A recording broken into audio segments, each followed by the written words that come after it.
and welcome to our special coverage of the Russian invasion of Ukraine. I'm Ladi Akeridoluale, the headlines. Ukraine's President Volodymyr Zelensky says Ukraine is now in full control of 4,000 square kilometers of our recaptured territory. Former Russian President Dmitry Medvedev uses Book of Revelation to issue a warning to the West over Ukraine. And Secretary General of the United Nations Conference on Trade and Development says the Black Sea agreements are essential in making food affordable for millions of people in the world.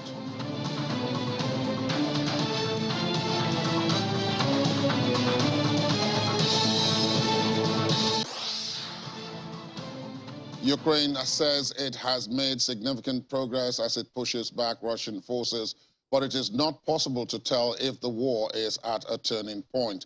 This is according to U.S. President Joe Biden, who spoke to reporters on a trip to his home state of Delaware to vote in a primary.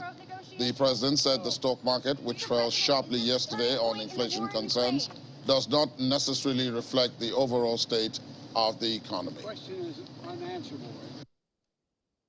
Mr. President! Mr. President, can you come talk to us about the railroad negotiations? No. Mr. President, is this a turning point in the war in Ukraine? The question is unanswerable right now. It's hard to tell.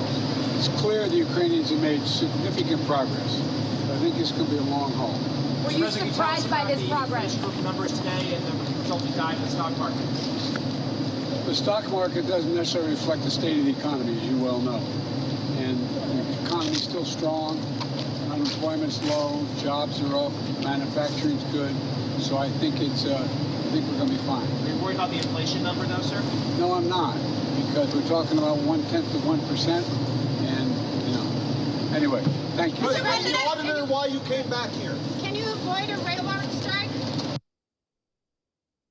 And speaking about making progress, Ukrainian leader Volodymyr Zelensky says that his country is in full control of more than 4,000 square kilometers of territory recaptured from Russian forces and is stabilizing another 4,000 square kilometers.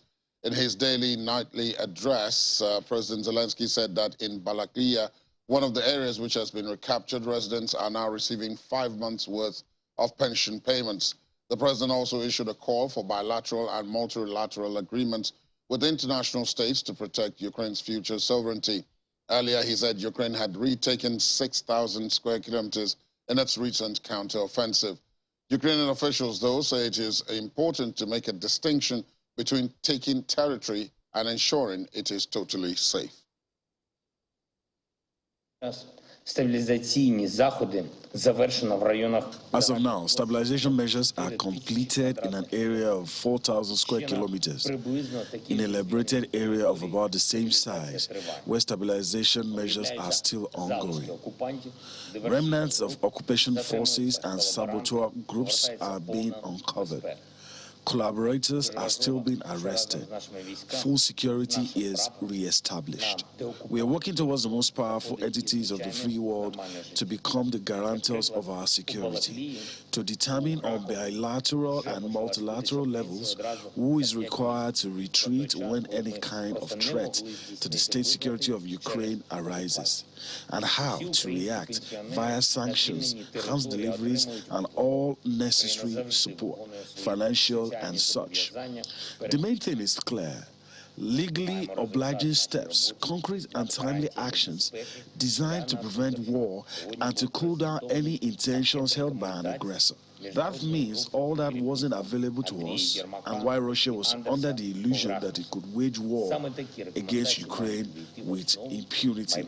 We already built, together with partners, a potent anti-war coalition which comprises of dozens of different countries, and now we work so that the most powerful countries, which are already helping us, become a coalition for peace which would last forever.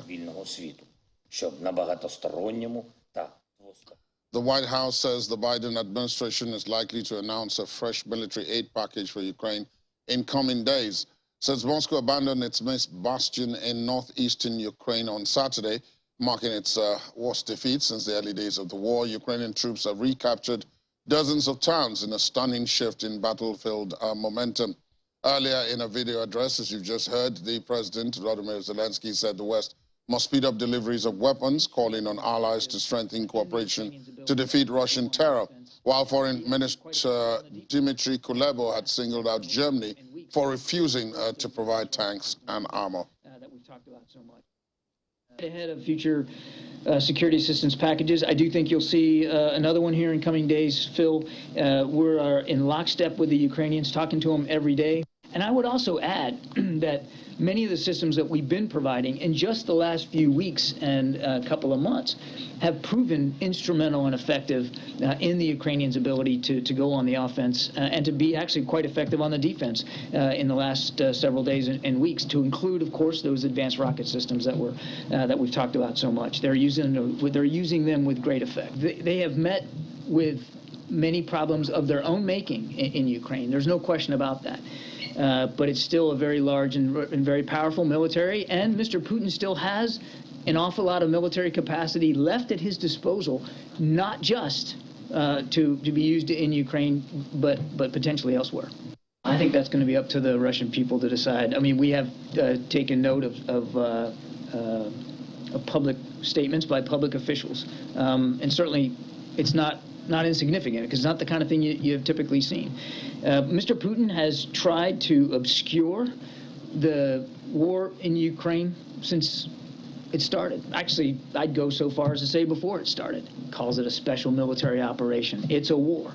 And he hasn't been honest with his own people about what he's doing there, why he's doing it, and what he's doing it with. And he certainly hasn't been honest with the Russian people about the struggles that the Russian military have had in the conduct of this war, to include casualties and losses of equipment and systems.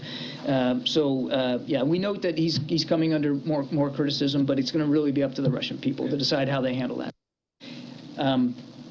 I would let President Zelensky determine and decide whether he feels militarily they've reached a turning point. But clearly, at least in the Donbass, there's a sense of momentum here by the Ukrainian armed forces. And so what we're going to do is continue to support them as best we can.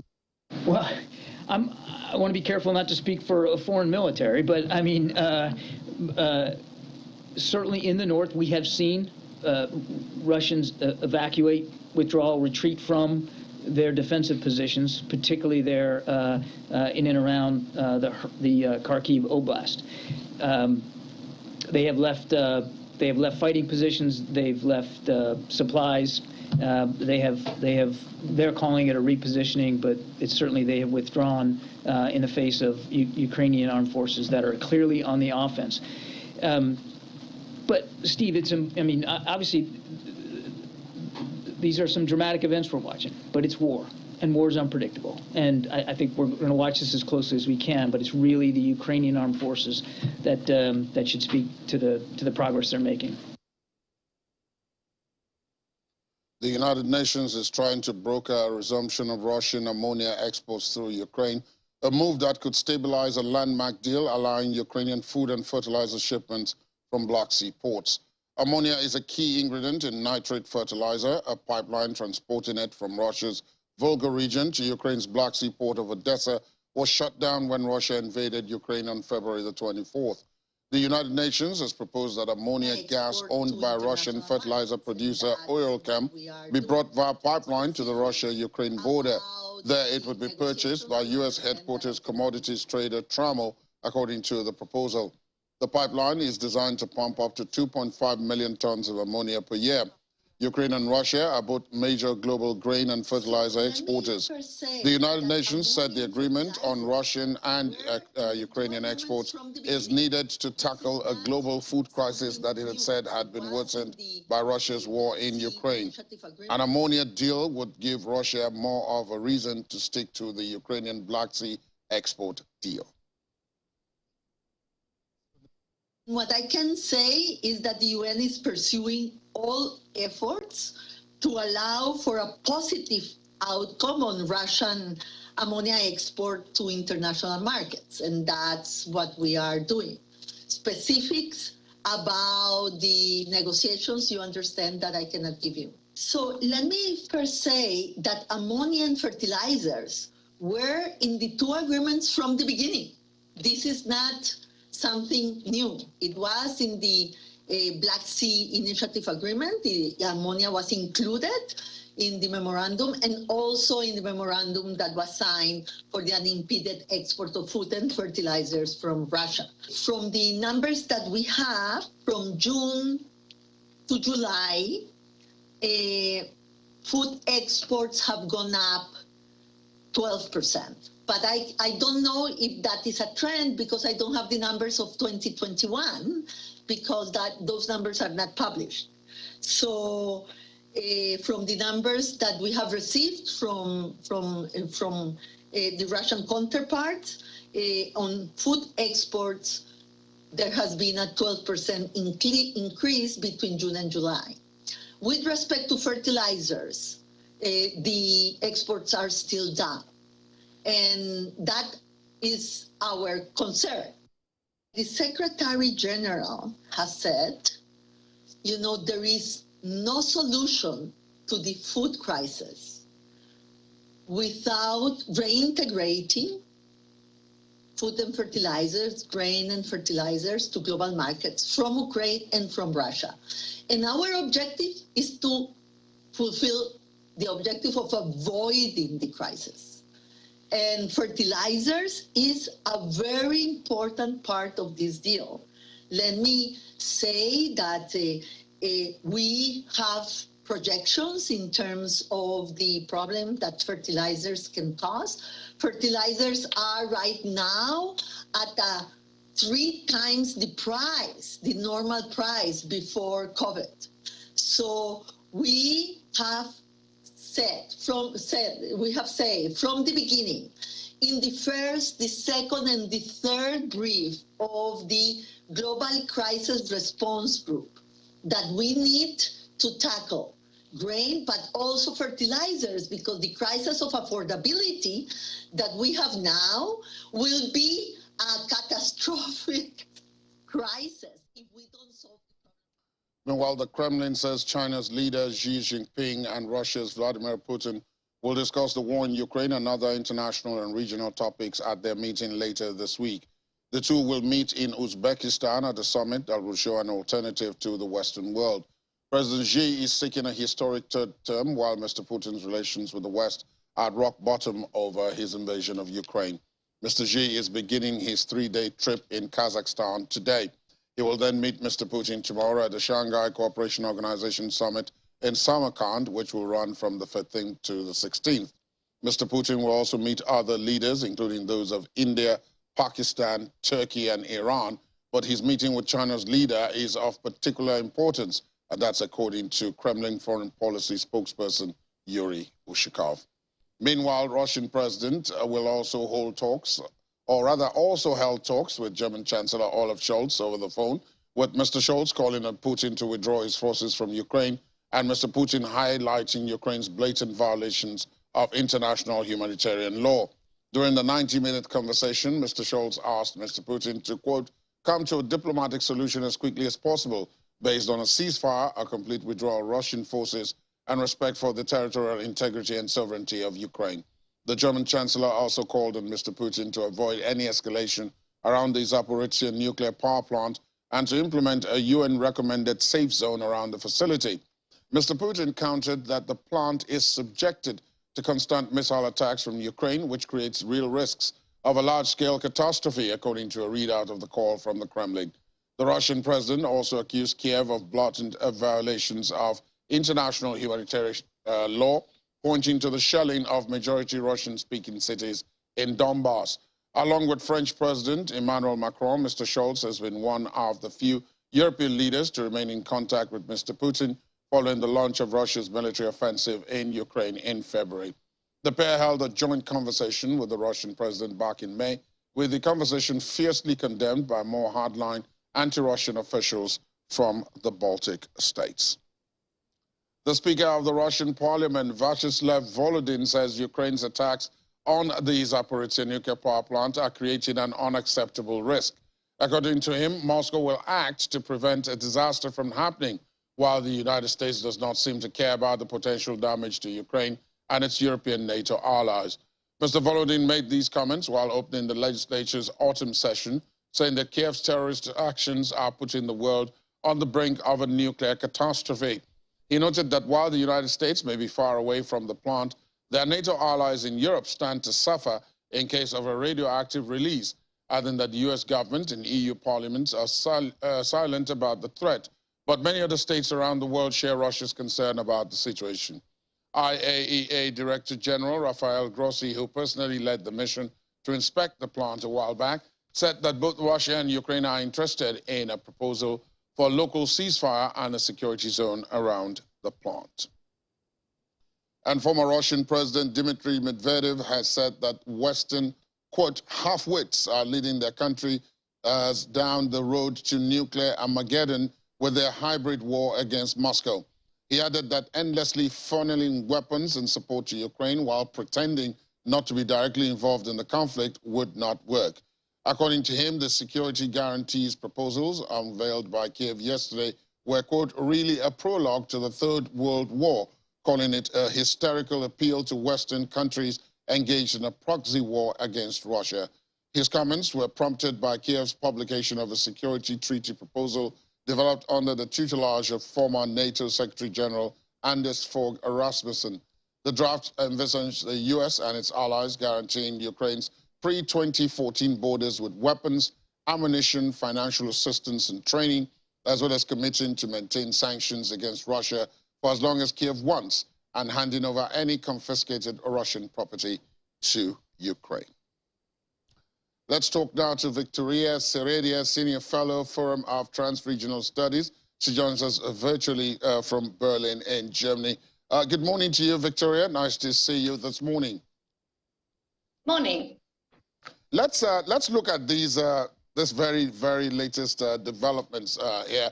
First of all, good news from Ukraine. The Ukrainians are regaining territory. That must bring you some sort of relief.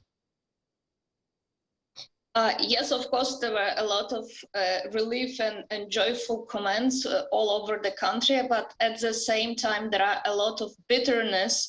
First of all, due to the situation in those cities or smaller villages. For example, estimation about Izum is that 80% of infrastructure and building are damaged. And as soon as those parts are released, we also see that, again, a lot of atrocities are visible on those territories. Just yesterday, there was a big discussion about the torture chamber, which was found in Izum. So it's a very positive feeling that Ukrainian lands had been recaptured, but at the same time, a lot of bitterness about what happened to people and to the infrastructure of those cities.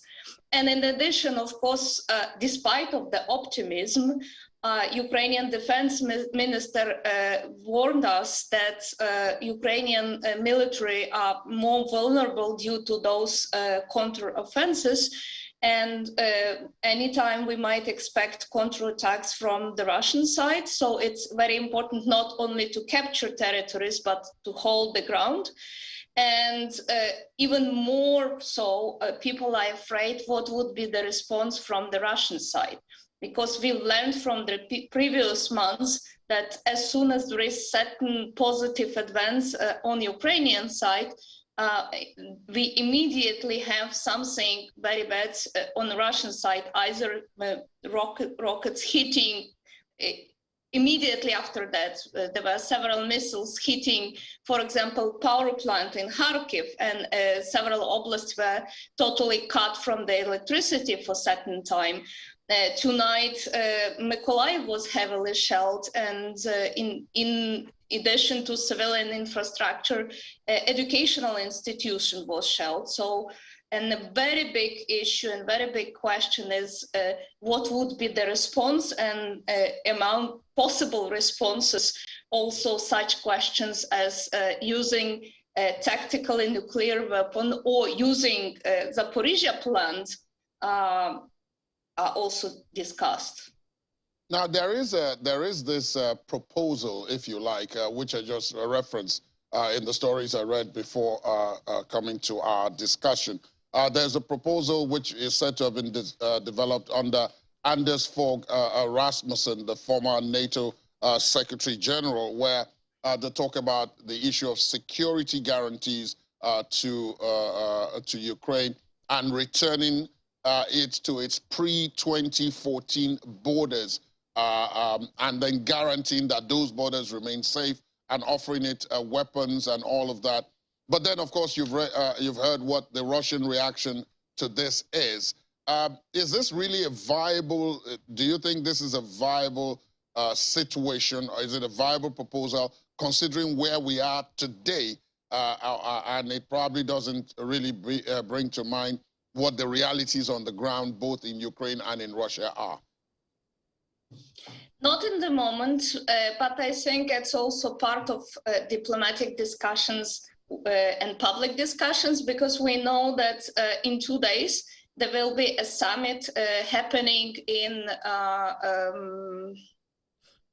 Samarkand, and there Putin will meet with leaders of many Asian countries, and he'll be discussing also many securities and economic questions, and including the meeting with the leader of China.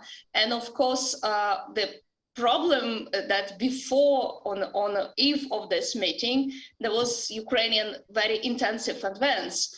And the big question is how this will influence those talks happening there. Given that, because that was actually going to be my next question, that on one hand, you have the West offering this kind of proposal with guarantees to Ukraine and all of that. But on the other hand, you have these other countries which are also in Russia's orbit, and which, if they have not so far come out publicly in support of Russia, there's no doubt that they have strong economic ties with Russia, led, of course, by China. Now, you've mentioned Uzbekistan, and there are a couple of others along that route, mostly Asian countries. Are you beginning to see the kind of polarization that we had that led to this situation in the first place, talking about what happened between the United States and the former Soviet Union before its breakup in 1991? Are we getting a sense of deja vu? Are we going back to that now? I would say that this is a building up of a new block of polarization. Why? Because as we see, China is testing grounds, and China is trying to understand whether Russia will be a powerful partner to cooperate, or just if situation is not going very well, then China will take some other policies and decisions, because of course China pretends to be a leader in the region. And similarly, if we are talking about, for example, Turkey doesn't have a clear pro-Russian position. Turkey is interested to keep balance in between and gaining some economic interests from this situation. So all those countries are carefully looking at the situation and carefully looking what is happening with Russia and within Russia, because after this offense, the Ukrainian counteroffense, we also saw how the tone of local Russian media changed, and we also even saw that some local administrations within Russia started to oppose Putin. So there is the big question, is it a moment when the internal disagreements will be also gaining a moment or not? Well, there are those who are saying that President Vladimir Putin, including some of the supporters of Ukraine, that President Vladimir Putin is still quite strong. In fact, even the U.S. Spokesperson there pointed it out that, look, nobody should make any mistake, that the Russian army is still strong, it has numbers, it has equipment, and that President Putin is still firmly in charge. So is that something that the Ukrainians should also consider, even as they make all the moves, the counteroffensive, the diplomatic front, the support from all its allies and so on? Should that be something that they should bear in mind as they do all of that? Absolutely. And we see that despite of the talks, Ukraine is constantly stressing also this issue that Russia still has a lot of power, both economic and military power, and the economy will allow to buy even more weapons from the neighboring countries. And one of the goals of this visit of Putin will also be to ask those post-Soviet countries like Kyrgyzstan or Uzbekistan or Tajikistan who still have the similar type of weapon in their countries to sell them to Russia. So we also know, for example, from Ukrainian news that yesterday the first Iranian drone was shot, which testifies that Iran was selling drones to Russia. So Russia has an economic power. Russia has possibility to buy new weapons and resupply the front lines and soldiers. So Ukraine is constantly stressing this issue and saying that we need more support, and we even if we are gaining something, this is very small moment before the end of the conflict. Indeed, cause for a great deal of caution. Victoria Serenia, thank you so much, as always, for your time. Do continue to stay safe out there in Berlin, Germany. Thank you. Thank you. Still to come on the program, Russia-Ukraine conflict triggers rising demand for Thailand rice supply. Please stay on with us.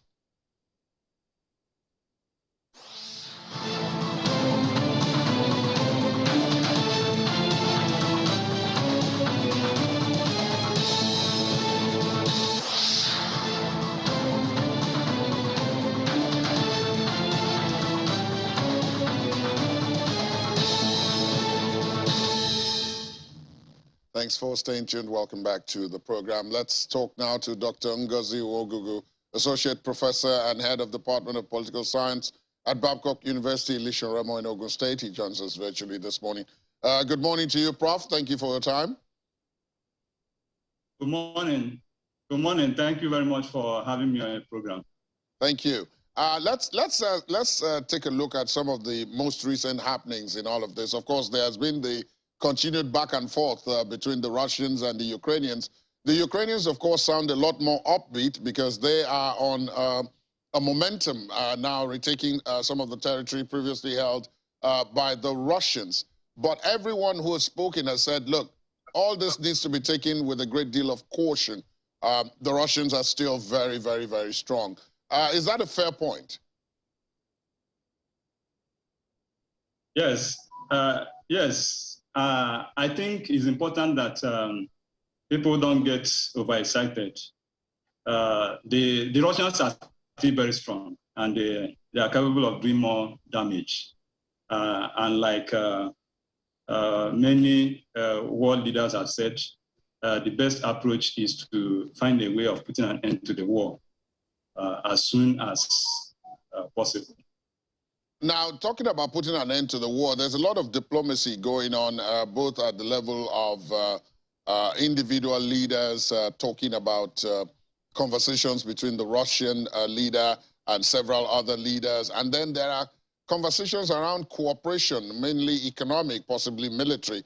The United States and its allies in NATO and the West continuously backing Ukraine. And there's a proposal now out which tends to give the impression that even if this war is ended, the idea that Ukraine will continue to be whatever it was before it started may not be viable. They want to go back to pre-2014 and offer security guarantees. Do you think this is viable?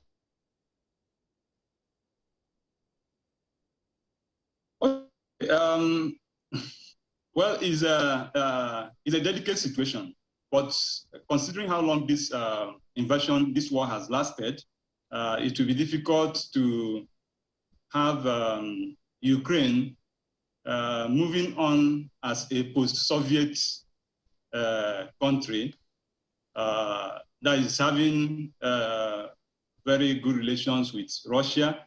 I think they will tend more towards Europe and NATO countries going forward, because this thing has dragged to extent that, and given the level of damage done to their relationship, to infrastructure, lives lost, and everything, it looks that at the end of this war, Ukraine will not go back to having very good relations with Russia again. There is a lot of mistrust in that relationship. So they will lean more towards the West and NATO countries, even if they end up not joining NATO. That's what I think. The other side of it, of course, is that the Russians, too, are trying to strengthen their own relations with a number of other countries, including some very big ones, China and India in particular. But then there are a number of other countries that are within Russia's orbit, the likes of Kyrgyzstan, Tajikistan, Kazakhstan, where that meeting between the Russian president and the Chinese leader is expected to take place later on this week. Are we beginning, I asked my previous guest this, so I'll ask you as well, are we beginning to see a sense of deja vu here, a return to where we have two groups, broadly speaking, of countries, those on the western side and those on the eastern side, who call themselves possible alternatives to the West? So you have the United States, Britain, France, Germany, and so on one side, alongside NATO and so on. And then on the other side, you have the Russians, the Chinese, the Indians, the Turks, and so on the other side, essentially bringing back what we had under the Cold War. Well, really, I think when we look at the way Putin is going and the moves that he's making, reaching out to old allies, because the truth is that China has always been an ally of Russia. They are trying to, I think they are trying to have an alternative. It's true that the Cold War is dead, but they are trying to have something that is close to the Warsaw Pact, but it might not be a complete Warsaw Pact, but officially, but something close to that, where you have people who are not pro-West, leaning towards the leadership of China and Russia, and then the pro-West on the other side. I think that's what has happened in Ukraine, and the support that Ukraine has received from Western countries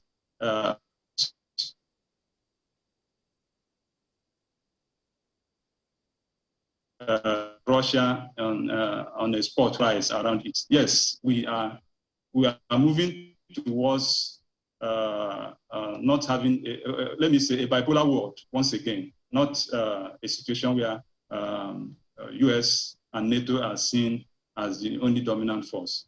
Russia and China may provide an alternative going forward at the end of the war.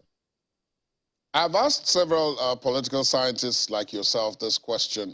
In all these developments, the developments that were triggered by the Russian invasion of Ukraine, Africa and the United Nations, except for the food deal, have been on the sidelines. Yes, I can see your reaction. That's usually the reaction when I ask this question. But I will still ask you nevertheless. We seem to have been spectators in all of this. We are not taking sides. We are not able to take sides, possibly because we don't have either the military leverage and we don't have the economic leverage either. But one would want to know, in terms of the African continent, where are we in all of this? In terms of what should we have been doing, or what have we been doing? Okay, I would say we are at the periphery of world power. We lack the military resources, we lack the economic resources, we lack all that it takes to be at the forefront of issues and run things. Okay, so what African countries have done, during the Cold War, we were non-allied. What African countries have done is to quietly remain non-allied to see how this thing plays out, okay? because even if you want to be at the forefront, what are you going to contribute? You don't have the military hardware, you don't have the economic resources to provide support for any of the two sides. So that's why we appear to be quiet, because we know our status, we know our limitations, we know our incapability of doing anything proactive regarding the circumstances. But however, where one would have expected more action would have been from the United Nations, which unfortunately has not been forthcoming. Okay, United Nations should have done something before now that would have led to the end of this crisis long ago. Because at the beginning, so many people were excited, thinking that once you put sanctions on Russia, they will fall to their knees in a month, and this thing they will withdraw and all that. And I had a discussion with somebody in Eastern Europe, and after a month of the invasion, I said, well, how is the sanctions on Russia playing out? And the person said, Russian economy is too big to be grounded by sanctions. And I smiled to myself. So it appears Putin was prepared well for what is happening now, even though he may not have known that it will last up to 6 months. But they sure are still strong, 6 months plus, going to 7 months, and they are keeping it up. So we don't have such resources amongst African countries to put up with such conflict, so we can provide support. So yes, we are being realists in not in being neutral.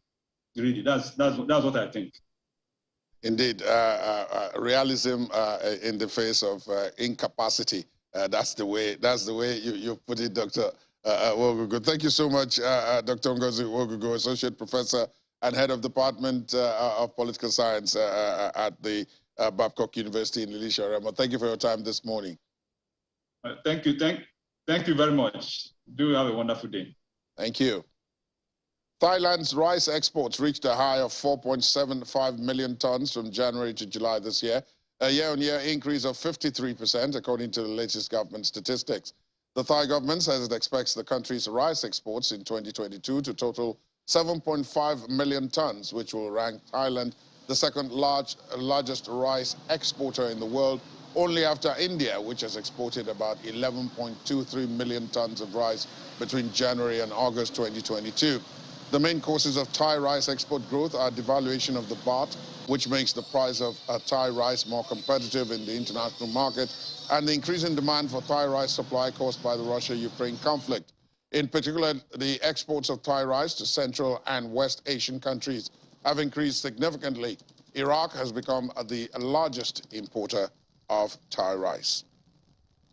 The Secretary General of UNCTAD, Rebecca Greenspan, who has been leading the UN task team on facilitating access to food and fertilizer from Ukraine and the Russian Federation, says the Black Sea agreements were essential in making millions have the means to buy essential food, but that the prices were at domestic level and had not yet seen the decrease that the international markets have seen. Rebecca Greenspan was talking via video conference, as was the coordinator of the Black Sea Grain Initiative, Amir Abdullah, who said distribution is almost at the 3 million ton mark. The agreement signed on the 27th of July in Istanbul, Turkey, enables Ukrainian grain exports via the Black Sea and paves the way for Russian markets, food and fertilizer to reach global markets. The initiative specifically allows for significant volumes of commercial food exports from 3 key Ukrainian ports in the Black Sea: Odessa, Chernomorsk, and Yuzhny. And still to come on the program, mom and son set off to rescue Ukrainian refugees and their pets. Please stay on with us.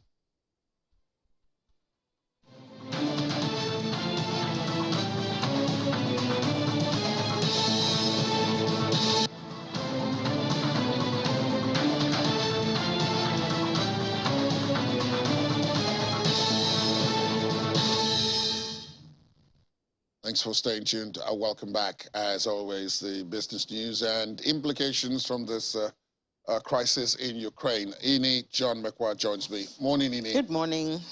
Russia, rather than sell to those it considers not friendly, is burning an estimated $10 million worth of natural gas a day. Every day. So we know that Europe used to get about 40% of its natural gas for energy from Russia, and with this Nord Stream 1 being turned off now, you know, it's getting to, I think, 2 weeks now. Yeah, well, it's undergoing maintenance. Oh, sorry. Maintenance, not switched off. Exactly, not switched off. Yeah. We're waiting for the equipment, you know, to come from Germany that will be used for the maintenance. So with that, now what happens to that gas? This is what Russia is doing now. They're flaring it, or they're just burning it, and that's what, about 10 million. And everybody is losing from that because obviously Russia's economy needs that money. Yeah. And on the other hand, Germany is suffering energy. Germany and some of the other major European countries are suffering from this. And then on the third side, this is harming the environment. Environmentalists are shouting and talking about the impact that this is going to have in the nearest future when you keep burning this. Because as it is now, even if Russia had other customers who would be interested, you do need a pipeline that will connect them. Infrastructure to take it from where it's been produced to where it's needed. Exactly. And that doesn't happen in a day. So the flaring is ongoing, and Russia is losing $10 million every day from this because of the war. Well, as an alternative to that, one of the stands, that's the countries that their names end with stan. So there are quite a lot of them, incidentally.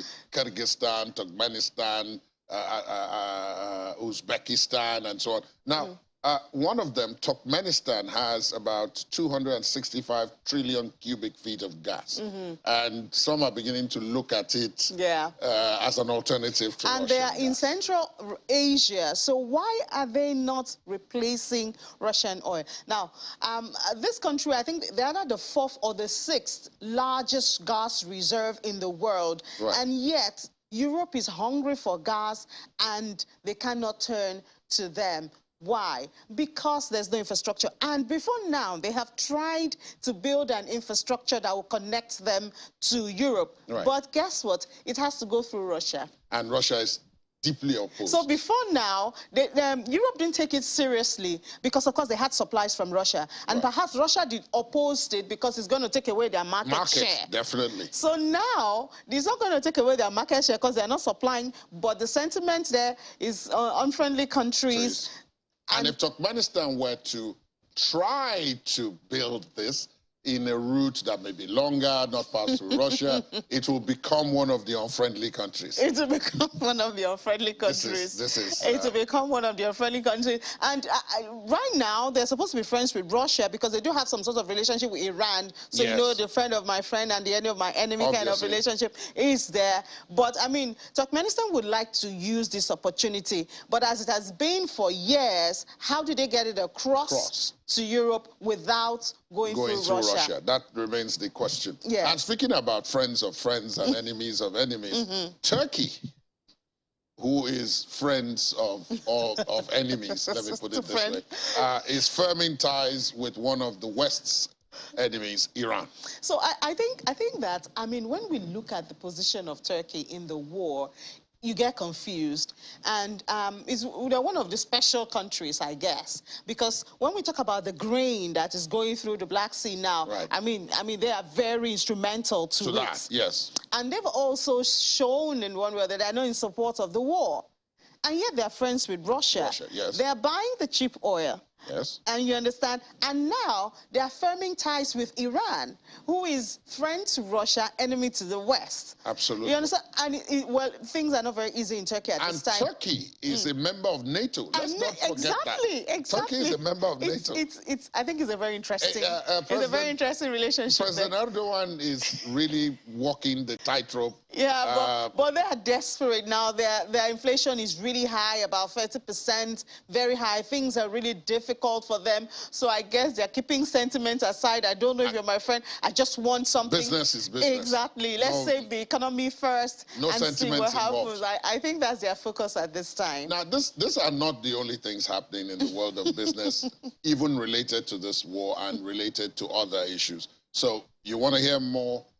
Ini has more, along with her team, right after this program and then later on. Thank you, Ini. Thank you so much. Let's take a look at the sports. Bosnia Herzegovina footballers have raised objections after the country's federation scheduled an international friendly with Russia in St. Petersburg for November the 19th. The match has been scheduled a day prior to the start of the FIFA World Cup in Qatar, with neither team participating in the competition. The arrangement has sparked a furious reaction from Bosnian captain Edin Dzeko and Miralem Pjanic.